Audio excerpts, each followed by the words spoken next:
Le neuvième corps, le corps subtil.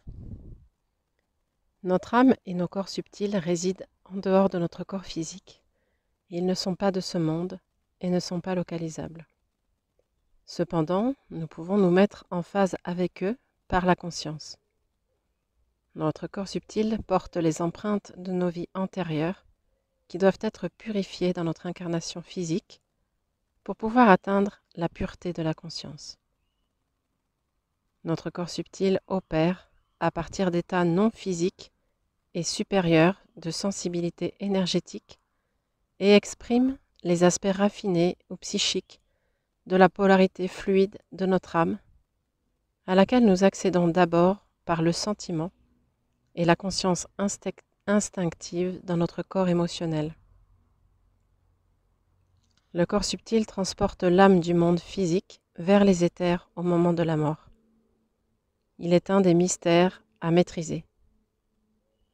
Ce que nous n'expérimentons pas reste un mystère.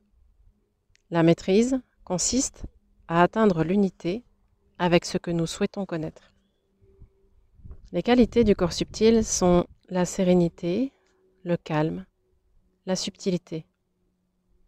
Lorsque notre perception transcende la dimension physique, nous ressentons le calme en nous et une connexion à l'infini. Un corps subtil faible, sous-développé, inconscient ou mal équilibré, ne nous permet pas de prendre conscience des états et des énergies non physiques.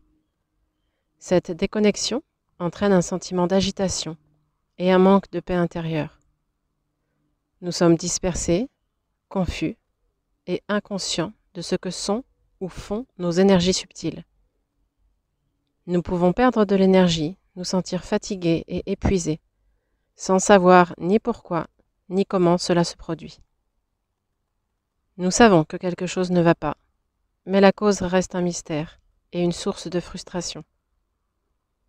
Nous ressentons l'effet de ce qui se passe, mais nous ne pouvons l'expliquer, car il n'y a rien de tangible à pointer du doigt ou à blâmer. Alors nous donnons du pouvoir à notre programmation négative et nous nous blâmons. Lorsque nous sommes sous-développés, nous sommes naïfs, facilement dupés. Nous nous sentons incompris. Notre énergie émotionnelle nous engage alors dans des drames et dans des conflits. Nous vivons généralement dans une conscience fondée sur la peur. Nous sommes réactifs et nous pouvons adopter un comportement grossier ou impoli. Nous attirons souvent la négativité et nous ne parvenons pas à attirer ou même à remorquer les opportunités qui nous entourent. Un corps subtil, au contraire raffiné, développé, conscient et bien équilibré, nous donne la capacité sensitive, subtile, de percevoir l'infini et la réalité universelle au sein de la réalité matérielle et physique. Nous pouvons voir l'invisible et connaître l'inconnu. Nous pouvons prévoir les conséquences des actions et des événements. Nous acquérons la capacité de saisir les nuances et de comprendre le point de vue des gens. Et alors, nous cessons d'être si durs envers nous-mêmes et n'attendons plus la perfection ni de nous-mêmes ni des autres. Nous sommes sincèrement gentils avec nous-mêmes et envers les autres. Au lieu d'abandonner facilement, nous choisissons de persévérer jusqu'à l'aboutissement, jusqu'à la maîtrise. Dans un état de tranquillité, nous avons une grande finesse dans la réalité physique. Les autres se sentent en sécurité et en paix en notre présence. Un corps subtil évolué nous met au diapason des énergies qui peuvent être utilisées pour nous guérir et guérir les autres, ainsi que du pouvoir de la prière.